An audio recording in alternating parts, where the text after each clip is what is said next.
Okay,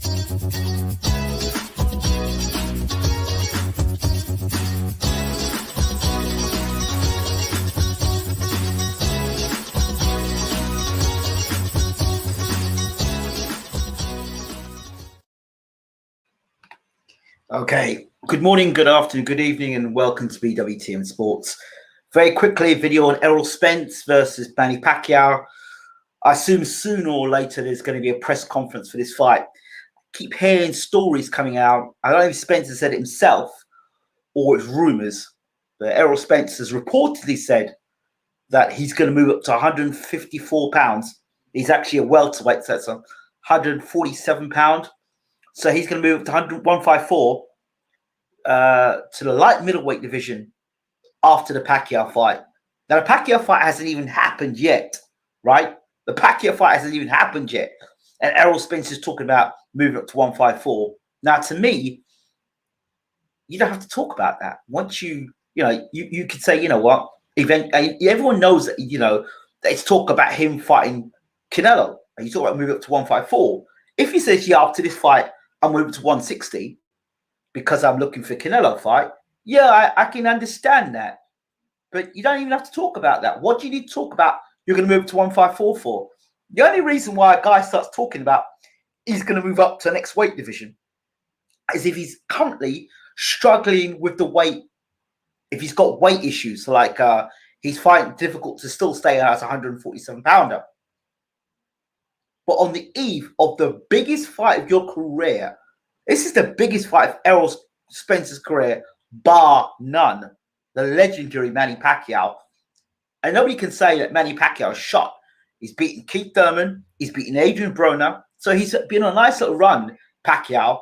And the man from General Santos, although he's 41, 42, he's still got good hand speed. He's still got good footwork. He might not be as fast as he used to be, but he still has that dangerous left hand. And Errol Spence is not exactly Mr. Defensive Wizard. He's there to be hit. He's there to be hurt. Pacquiao can potentially outwork and stop Spence. I've never been a believer of Spence being the bogeyman in the division because, again, and I'll keep on saying it, for you to be a bogeyman in the division, then you surely have to have beaten somebody to have been known as the bogeyman before, or at least have beaten somebody to say, you know what, yeah, he went and took on a real bad man, and yeah, I can see why he's the bogeyman. I don't see that. I see Spence as a good fighter. I see Spence as a talented fighter. I see Spence as a world champion. Yes, I see him as world class. But the baddest man in the welterweight division? No, I don't sign up to that. He's the best welterweight in the last 20 years. I certainly don't sign up to that. And that's because I've seen a lot of boxing. I just think that Spence is a good fighter. And in this day and age, because of the promotional wars between PBC and Top Rank and Matchroom and all these other organizations, and everyone's pushing to have the best fighter in the world, I think Spence is a good fighter. Of course, yes, he does draw in crowds, and he has got a pleasing style. But I don't think he's as great as a lot of people put him out to be. That's my personal take on it. Again, Spence is a good fighter. But when I hear things like, I'm moving up to 154 pounds after this fight, and you haven't even got to a press conference yet, so, and you're fighting a legendary guy like Manny Pacquiao. To me, if I'm Pacquiao, I'm like, hey, he's going to move down. That means he's struggling at the weight. Or it could be the other way. It could be just playing, giving people false sense of security. But a man like Pacquiao has been there, seen it, done it. He's fought better fighters than Errol Spence. Think about this. He's fought better fighters than Errol Spence. More established fighters than Errol Spence. Miguel Cotto. Let's talk about also fights with Floyd Mayweather. So he's fought so many great fighters, so many Hall of Fame fighters as Manny Pacquiao fought. So distance, speed, timing, experience, being in big fights, tough guys, all people who can punch, people who can work good to the body, people who can work good to the head, people who rush you, people who can stand back and counter punch. He's fought some of the best fighters. One man, one Marquez by guys. He's come back and beat guys.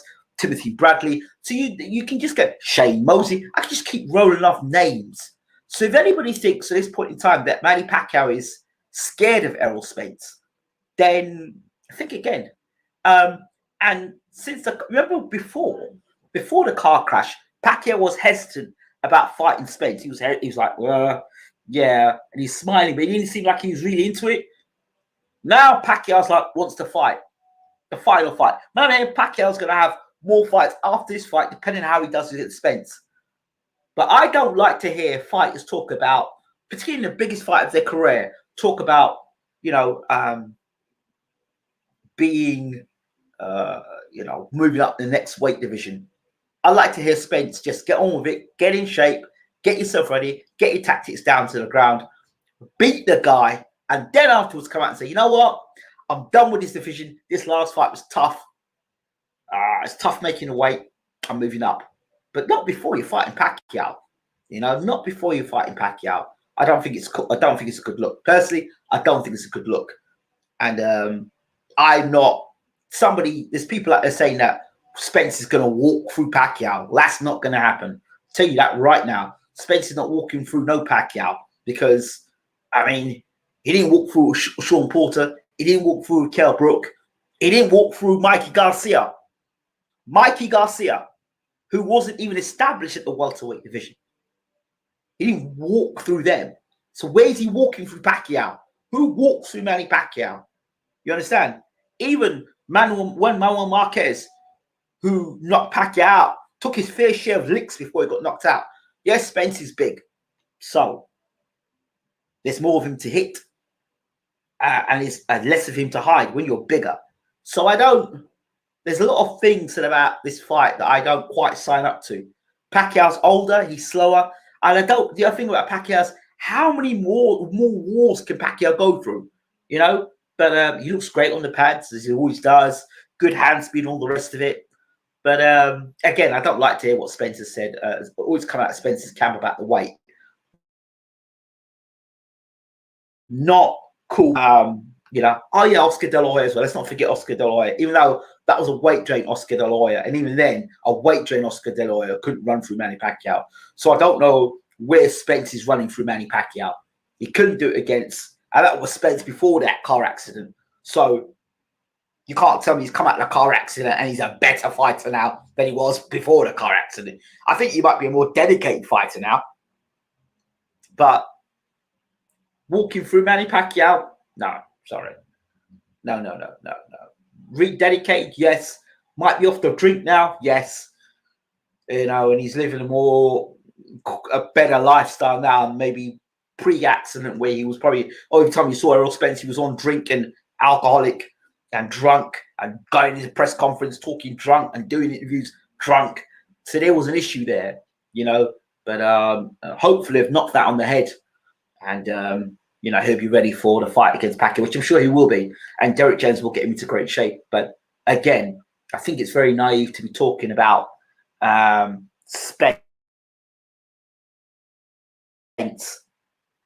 moving up to 154 in the biggest fight of his career. Let me know your thoughts. Would you be talking about moving up in weight in the biggest fight of your career? Is this an excuse that if Pacquiao were to beat Errol Spence, that he will turn around and say afterwards, Pacquiao beat me. Pacquiao knocked me out because I was tight at the weight.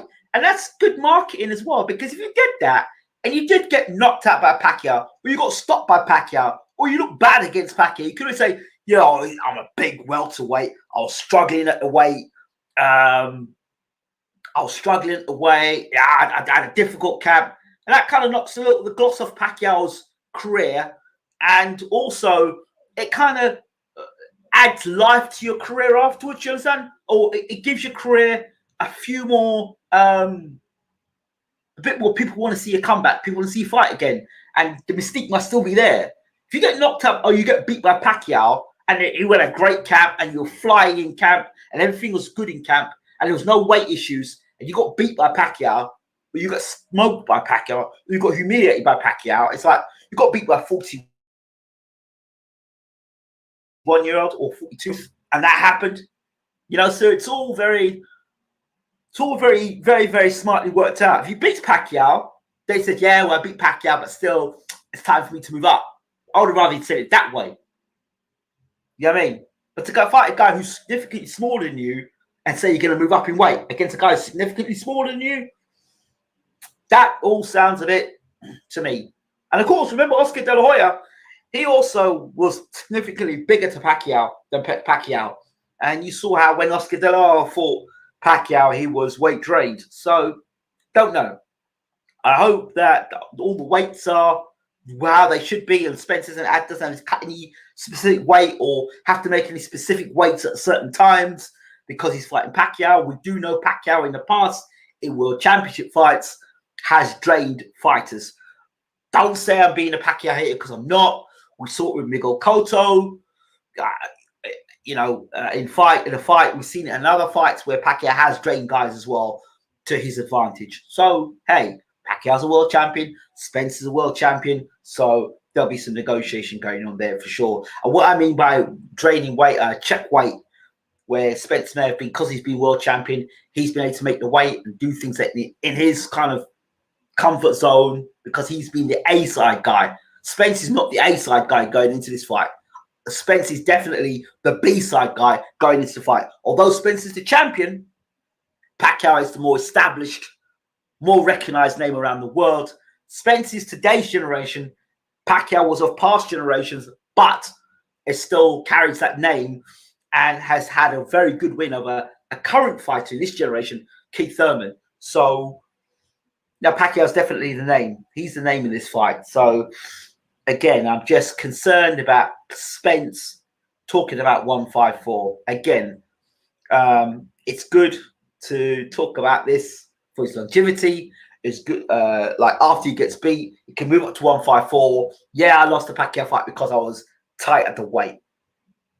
And that also secures a future fight against Canelo because people are, yeah, when he was tight at the weight there, when he fights Canelo at 160, he's going to be big and strong and all this sort of stuff. You see, boxing is very interesting. They mess with people's minds. You know, they put these things out there just in case. So let's put that 154 thing out there, put in people's minds that when we watch his fight, Spence may be tight at the weight. He might be tight at the weight of 147. He might be tight at welterweight. I've never heard it before. Didn't hear it before the Danny Garcia fight. Didn't hear it before the Sean Porter fight. I've never heard it talked about the weight when he was potentially fighting Terence Crawford. Now he's talking about, I'm going to move up in weight. But I also heard that Terence Crawford is talking about moving up in weight as well. So I don't know. It's up to you. You people, let me know what you think. Thanks again. This has been BWTM Sports. Appreciated. And don't forget to rate, subscribe, leave your comments as always. We're out. Take care.